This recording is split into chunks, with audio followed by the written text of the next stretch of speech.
Hello, my dear students, good morning. Students, having completed the first three chapters in the second textbook snapshots, let's start reading the next one. This is the chapter number 4th. As you can see here, the name of the chapter is Albert Einstein at School. Albert Einstein at School. This is really highly meaningful, impressive, educative, inspirational, motivational, chapter. This is the chapter number 4th. Albert Einstein at School is written by Patrick Pringle. Patrick Pringle. So before we start reading the chapter, before we start reading this the story, which is written, about the life and activities of Albert Einstein, a noted, a well-known, world-famous physicist, since Newton, and this the story revolves all around him, right from the beginning till the end, of the chapter.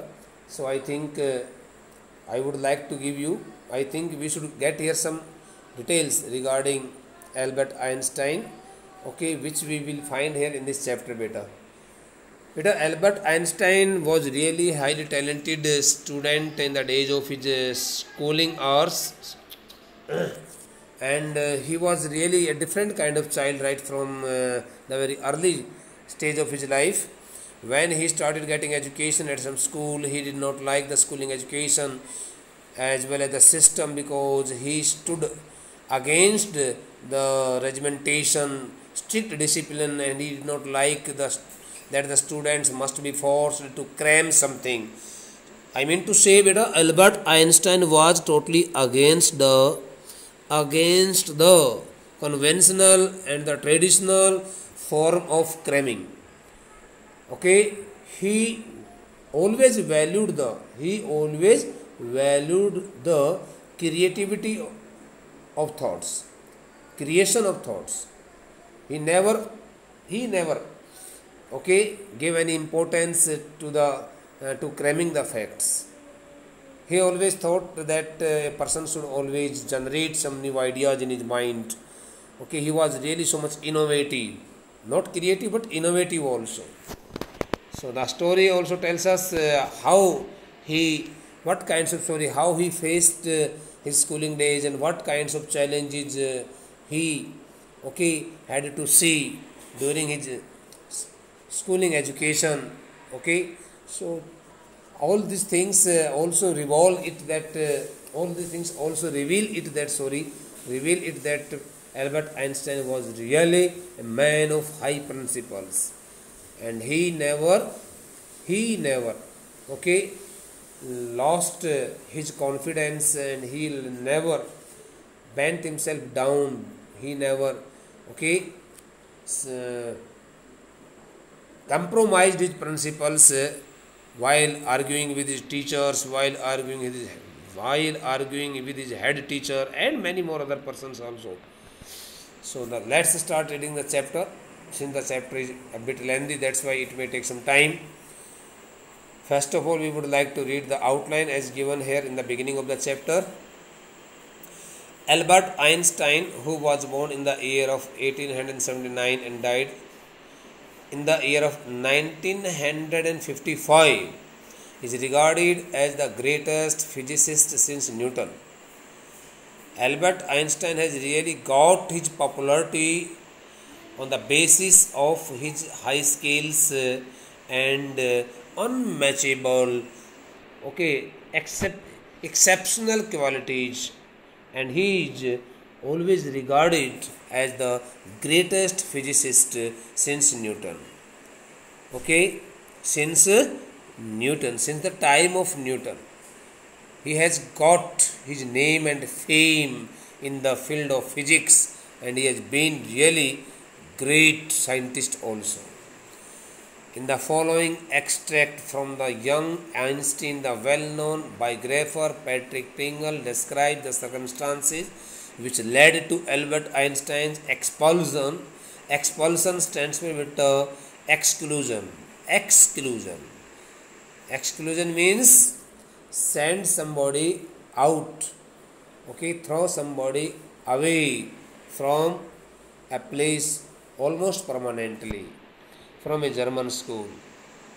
In the following extract from the young Einstein, the story which we are going to read at this moment has been taken from a book, namely The Young Einstein Beta. That's why the author has used here the word extract. The word extract stands for here just like a passage. Okay. The well-known biographer Patrick Pringle. Patrick Pringle, who is also a well-known biographer, described the circumstances. He described the circumstances in this short extract taken from his book, The Young Einstein, okay, which led to Albert Einstein's expulsion from a German school. Owing means because of hota beta, owing to some circumstances, unavoidable circumstances, okay, Albert Einstein had to quit his school, had to get expulsion certificate from his head teacher, okay, from a German school. When he got education, when he used to get education, okay, in the higher class.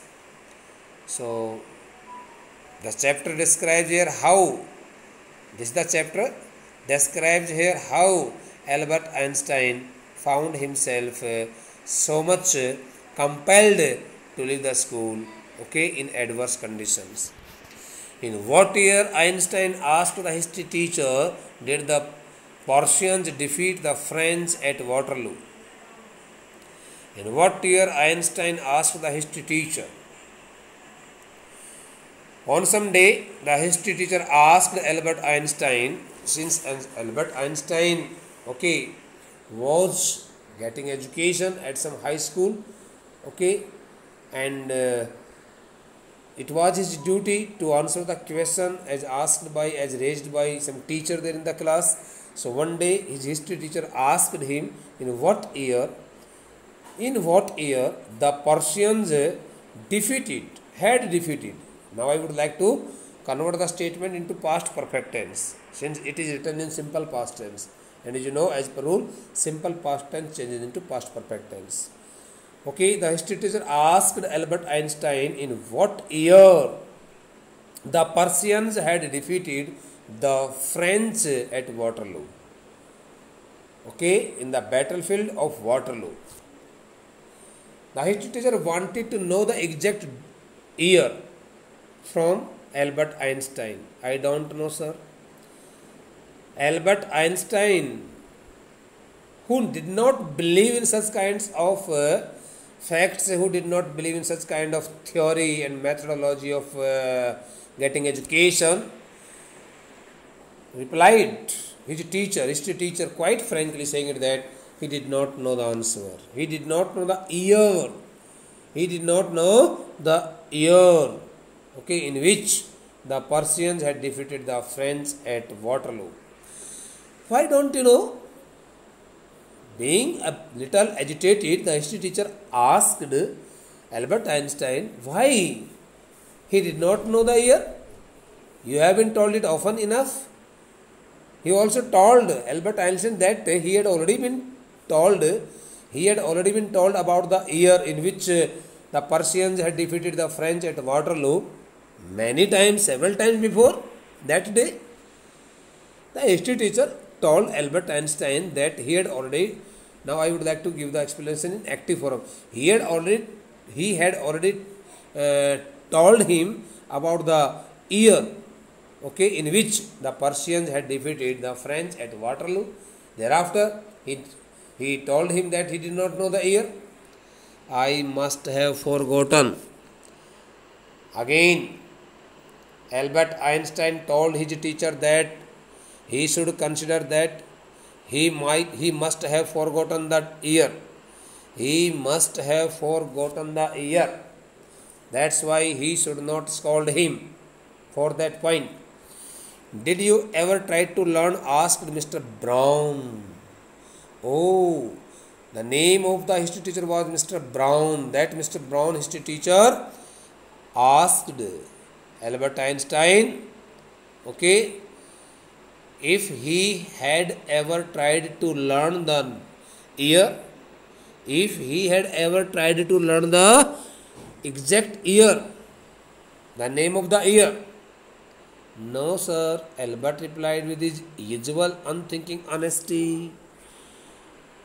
Since Albert Einstein never told a lie, that's why he replied Mr. Brown with full honesty, saying it that, replying him in negative and saying it that he did not try to learn the name of the year on his part.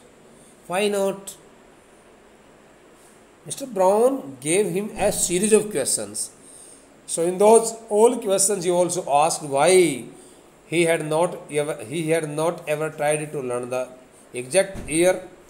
I can't see any point in learning dates. One can always look them up in a book. Look up, it's a phrasal verb beta. Look up means find out. Find out. I can't see any point in learning dates. Albert Einstein told his teacher, Mr. Brown, quite frankly saying that he did not find any positive point in learning the dates. He could get nothing learning the dates. One can always look them up in a book. One could easily look them up in a book, in a textbook. One could easily find out the name of the year, the date, and any other such relevant facts regarding any battle or any other historic facts in a book. Mr. Brown was speechless for a few moments. When the history teacher got such kind of reply, such kind of response from Albert Einstein, he could not speak any word and he remained speechless for a few moments. You amaze me, Einstein, he said at last. Finally, the history teacher told Albert Einstein that he had really surprised him. He had never expected it from his side that he would like to give him such kind of response. Don't you realize that one can always look most things up in books? Then the history teacher asked Albert Einstein whether he did not realize it that a person could find out so many things in a textbook or in a hell book. That applies to all the facts you learn at school. He meant to say that all the things were written in books. That's why what was the use of attending the school for him? He should not attend the school if he did not believe in the facts. Yes, sir. Albert Einstein again replied in positive, saying it that he was totally agreed, and he was totally in favor of his statement. That's why he did not believe in the facts. Then I suppose you don't see any point in learning facts. Mr. Brown told him that it meant that he did not want to get education at school. Frankly, sir, I don't, said Albert. Albert Einstein told him that he also did not like to learn the facts while getting education at school. He did not like learning the facts because it was a part of his cramming. Then you don't believe in education at all? Okay. Mr. Brown also gave him a very burning statement and told him that it meant and he should accept it that he did not believe in education at all. It meant that he wanted to say that he was not interested in getting education at school. Oh yes sir, I do. Oh, Albert Einstein told him that he did not like such kind of education. That was totally based on cramming. I don't think learning facts is education. Albert Einstein told his teacher that he did not think that learning facts was the true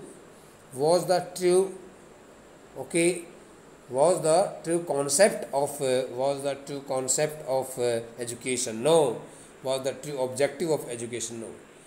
If a person learned the facts, he could never get success in his life. He wanted to say it.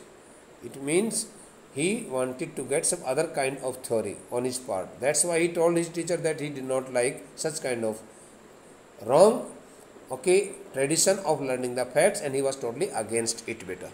So beta, in the first lecture we have completed the chapter up to here, and in the next lecture we will proceed to the next part right from the page number 26. Thank you very much. This is the starting point.